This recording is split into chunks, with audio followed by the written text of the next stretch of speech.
আরে মদিনা ওয়ালা রহমাতুল লিল আলামিন বলছে তুই নয়, আমি তোকে কবুল করছি না, তোকে আমি চাচ্ছি না।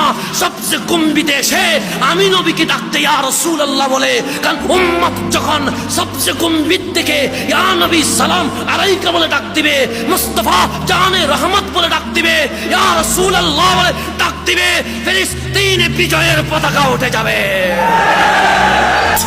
আপনাদের জুমার নামাজ পড়ার ব্যবস্থা হয়েছে, অনেক দেশে দেখেন এখনো পর্যন্ত মসজিদটা বন্ধ।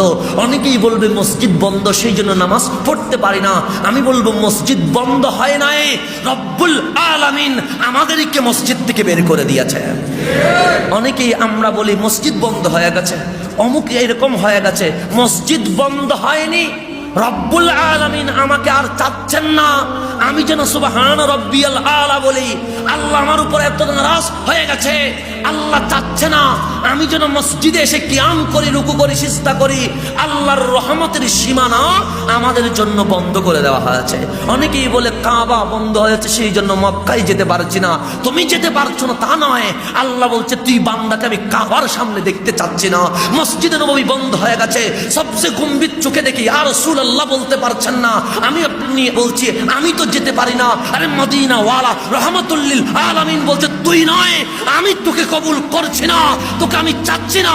সবচেয়ে গম্ভীরে এসে আমি নবীকে ডাকতে ইয়া রাসূলুল্লাহ বলে, কারণ উম্মত যখন সবচেয়ে গম্ভীর থেকে ইয়া নবী সালাম আলাইকা বলে ডাক দিবে, মুস্তাফা জানে রহমত বলে ডাক দিবে, ইয়া রাসূলুল্লাহ বলে ডাক দিবে, ফিলিস্তিনে বিজয়ের পতাকা উঠে যাবে।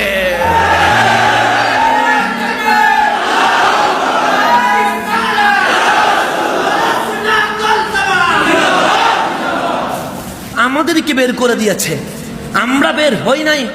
রব্বুল আলামিন আমাদেরকে আর কবুল করছে না, রহমতের সীমা থেকে আমাদেরকে বের করছেন। কেন? যাতে করে আযাবটা বেশি হয়। কারণ আমরা তো নিমুখ হারাম হয়ে গেছে, আমরা তো বান্দা হিসেবে মাওলার দরবারে পরিচয় দেওয়ার মতো আর কিছু রাখি নাই। আমরা তো দয়াল নবীর কদমে উম্মত হিসেবে পরিচয় দেওয়ার জন্য কিছুই রাখি নাই। আমাদের আন্দোলন হয় ব্যক্তি স্বার্থের জন্য, আমাদের ইসলাম হয় ইসলামকে ব্যবহার করে নিজের কোটি টাকার মালিকানা করার জন্য। আমরা তো ইসলামকে ব্যবহার করেছি নিজেদের স্বার্থে, ইসলামের জন্য আমরা কখনো কিছু করতে পারি নাই।